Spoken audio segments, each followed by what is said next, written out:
Welcome back to another video, another reaction. We got this reaction called, what we got, baby? Chicago drill lyrics that really happened. I guess like Smurder, he made that song, and then it was like on stuff that really went. Like, I'm guessing it's one of those. Yeah. Supposedly. But yeah, don't mind the hair because the thing kind of bushy a little bit, so I might have to get it retwisted. So yeah, don't worry about that. You just called attention to it. It was good because it was laid back. Nah, people be saying, you know, they be finding a little shit. But life of a dreadhead. Dreadheads know what's up. Some days it just be like that. I might go ahead and cut the shit off and go bald. My brother, he got wigs. His wigs is coming along good though. Y'all know what wigs are. Y'all should bald this shit. Huh? So you think I should have bald it? But look good. A nice bald head. I like him though. I didn't really get into wigs. Anyway, I'm getting sidetracked. Alright, let's get into the video. The hell? Oh shit. Alright, let me go. Let me do this. The local gang culture, and artists often use the art to diss rivals to talk about what's going on in the streets. Here's a look at a few Chicago drill lyrics that reference real-life events that actually happened. Wolf got shot right up in his top, his brother told on me. In this bar, King Von is referencing his op, FPG Wooski, and his brother Big Mike. King Von was a member of O-Block, instead of the Black Disciples. Wooski is a member of STL EBT, instead of the Gangster Disciples, who had beef with O-Block. Despite being the GD, Wooski grew up in O-Block, which is known to be a headquarters for the BD. I'm learning something new on each video, so y'all just teaching me what's going on in the Chicago area. There was always tension between Wooski and those that rep O-Block like Von, but things really heated up in 2011 after Wooski allegedly shot Von's friend Platoon, and Von responded by allegedly killing Wooski's cousin. After that, Wooski and Von started beefing on Twitter, and the war between the two was made public. The beef stayed on the internet for a while, until a shooting that occurred outside a house party on May.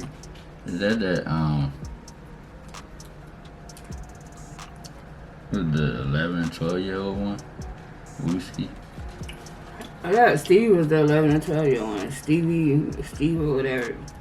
I don't know, y'all let us know. I can't remember. We had to go back to the other video. May 29, 2014, left one person dead and several others injured. The victim's name was Malcolm Stuckey, and the alleged shooters were King Von and a man named Big Mike, a fellow BD who also happened to be the blood brother of FBG Wooski. Despite being the BD, Big Mike agreed to testify against Von to receive a reduced sentence, but backed out the last minute and refused to take the stand. Even though Von was the alleged shooter, no other witnesses came forward, and there was no DNA evidence. So Von was released, and Big Mike was sentenced to 28 years for the murder.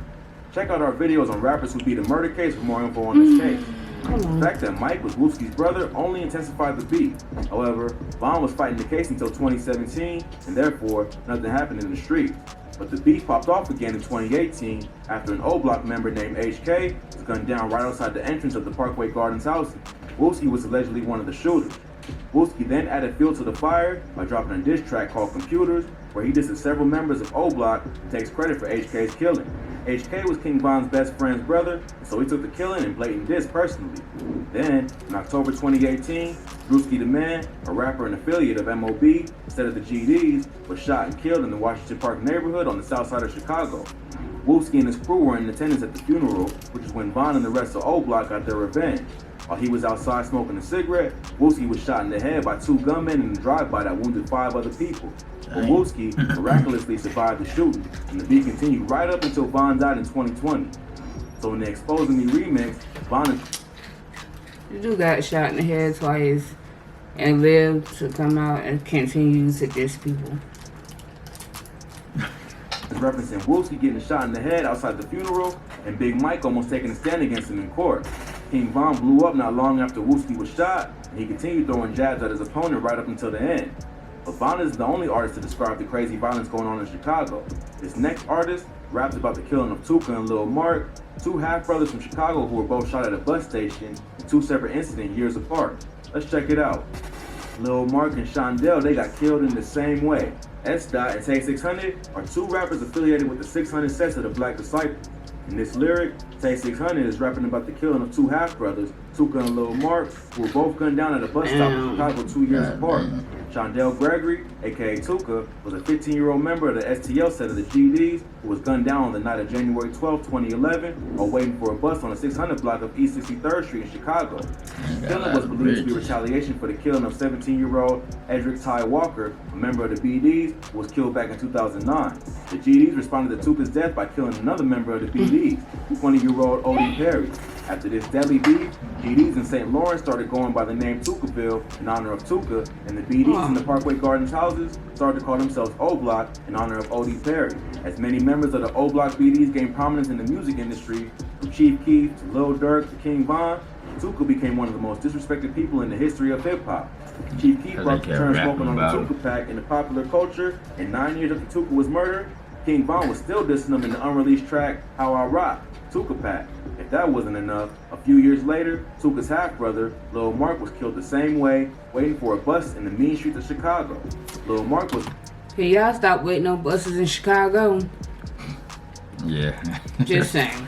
was a rapper and a member of the 051 Young Money gang, a set of the Mickey Cobras and the Black PeaceTime, another set who had beef with the BDs. On March 25th, 2014, Lil Marc released a remix of Lil Durk's song called No Competition, where he did several members of the BDs by name, specifically members of the OTF, 600, and Lamron sets. Just 3 days later, on March 28th, Lil Marc was waiting for a bus and was killed by ops. No one was ever arrested for Lil Marc's killing. Waiting on another bus. That the killers were from the I think y'all just need to call a cab or something. How long before the shooting, Lil Marc was recorded on FaceTime with Lil Reese. Throughout the video, Reese had a big grin on his face. Things are clearly tense. Reese is in... And I'm gonna tell you how I feel about Lil Reese. It's like he always is something, but he just stayed behind the scenes. Like just now, he was on the video chat, smiling and grinning like right before. I'm telling you, like that dude, you know how it's like the Godfather, and then all those little moves, and then you just hear big boom, and you know your D done. I swear that's Reese. I ain't lying. A member of the BDs, and is one of the artists Marc dissed on No Competition. These two killings contributed to a lot of the violence that fueled the early drill movement. Tuka and Lil Marc remain some of the most dissed artists in hip-hop simply because many BDs ended up becoming superstars and no GD or Mickey Cobra artists have managed to blow up on a mainstream level. But the few They start calling the gun Tuka.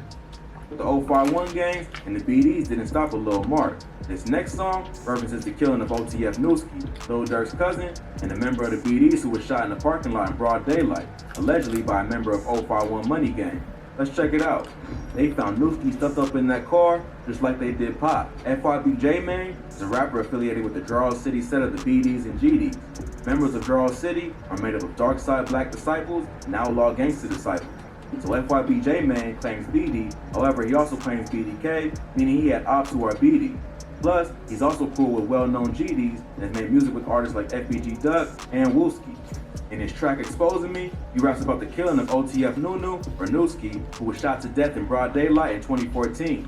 Wooski was also an up-and-coming rapper who had gained some buzz in the city's first track OC, which featured his cousin Lil Durk. OTF, or Only the Family, is a brand and record label started by Lil Durk. It also stands for Only Trey Folks, which is the set of the Black disciples that Durk and Wooski were part of. On May 31st, 2014, Wooski was ambushed and shot dead while sitting in the SUV in the 700th block of East 87th Street in the Chatham neighborhood of Chicago. Durk and some of his friends were inside a nearby store when Wooski was shot. Many have speculated that the hit was intended for Lil Durk, and Wooski was the one they called lacking, so they killed him to send a message. Although no one was ever arrested for Wooski killing, drill fans have speculated that it was a retaliation for the killing of Lil Marc, and the killer was a member of 051 Money Gang named 051 Melly. Melly was considered one of the top hitters in Chicago and has been credited with multiple high-profile killings. In addition to OTF Nunu, he's also allegedly the killer of Durk's manager, OCF Chino, who was also killed while sitting in the car in the Avalon Park area of Chicago less than a year later on March 27, 2015. Fans have noted that Durk released a remix to Chief Keef's Finito, where he rapped, "Bitch, I'm riding through the ops, finna go and shoot Young Money up." Allegedly, Melly didn't appreciate this diss and killed Durk's manager to prove he wasn't playing around. It's unclear whether OTF ever got revenge for the killings of Wooski and Chino. At the time, Lil Durk's music career was taking off, and 051 Melly was still heavily involved in the streets, so it's likely Lil Durk distanced himself to stay away from all the drama. However, the beef eventually came full circle, and 051 Melly was killed at a party in Jarrell City on Memorial Day weekend in 2019. The shooting was caught on camera, and Melly, along with another woman, was shot. The woman was wounded but survived, and Melly was not as lucky. Damn. Then it's like they all up in the corner.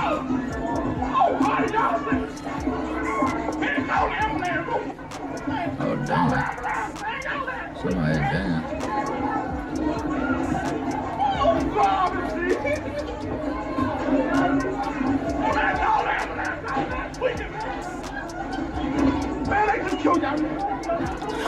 Yeah.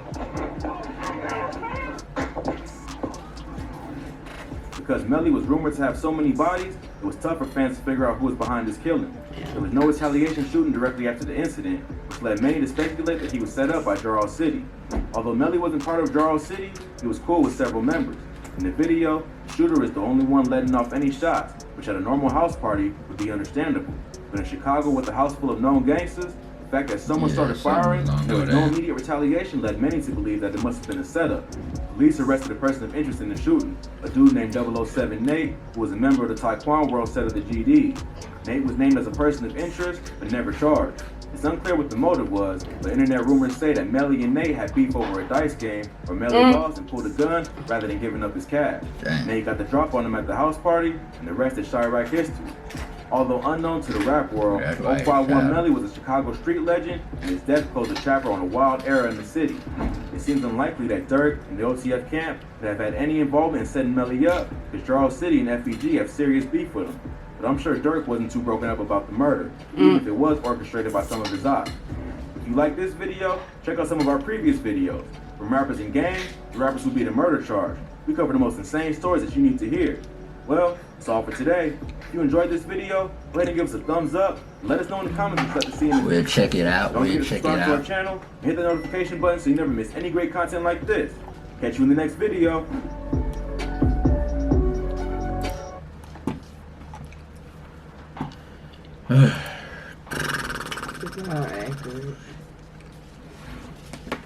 Gangsters killing gangsters.